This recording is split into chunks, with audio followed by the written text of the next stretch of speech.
इस दौरे को और इस गुफ्तगू को किस नजर से देखते हैं आप? देखें शहजादा भाई, मैं इस पे बिल्कुल क्लियर और कन्विंस हूं कि डार साहब बिला शक व शुबा बहुत काम कर रहे हैं।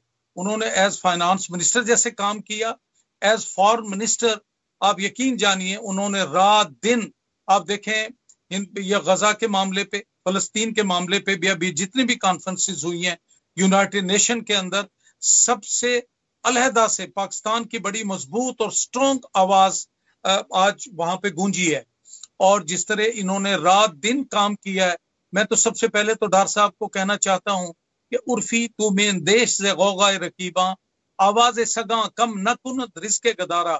और मैंने ये पढ़ा है वो शख्स कभी अपनी मंजिल तक नहीं पहुंच सकता जो रास्ते में जगह जगह रुकता है और कुत्तों के ऊपर पत्थर फेंकता है। मैं ये कहता हूं डार साहब कीप इट अप, आप गुजरते जाएं, आप सोने के बन जाएं, हीरे जवाहरात से आपके ऊपर ताज चढ़ दिया जाए, ये लोग फिर भी आपको ना पसंद करते हैं ना ये बर्दाश्त करेंगे। एक मखसूस माइंडसेट है, यू आर वर्किंग। ये पाकिस्तान की दुश्मनी में ये लोग कुछ भी कह सकते हैं और कर सकते हैं, इसलिए मैं ये कहूंगा इनको बिल्कुल अवॉइड करें। और इसमें कोई क्यामत नहीं आ गई। उन्होंने सिर्फ यही तो कहा है हर मुल्क का अपना कानून है और उनके अपने कानून के, अपने कोर्ट्स के अपने वो तकाजे हैं, अपने लॉ के मुताबिक वो सजा जजा का अमल वो करते हैं, उसमें कोई मुखल नहीं हो सकता।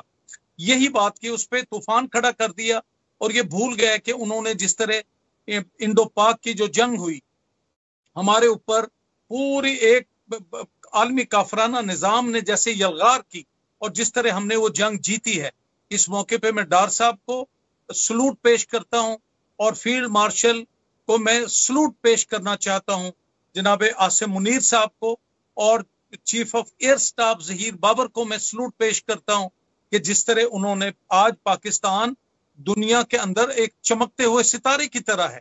आज हम एक ऐसी जगह पे जाके खड़े हो रहे हैं कि जहां पे इंशाअल्लाह, जैसे बुजुर्ग कह गए कि एक दिन आएगा दुनिया की तकदीर के फैसले पाकिस्तान के बगैर नहीं हो सकेंगे। और आज पाकिस्तान को इन लोगों की एफर्ट ने, हमारे प्राइम मिनिस्टर, फॉरेन मिनिस्टर और खास तौर पे हमारी अफवाज पाकिस्तान की कुर्बानियों ने आज एक ऐसी जगह पे लाके शहजादा भाई खड़ा कर दिया है कि आज दुनिया हमारी तरफ देख रही है। ओआईसी नहीं, सिर्फ ओआईसी से लेके आज हिंदुस्तान की क्या हालत है।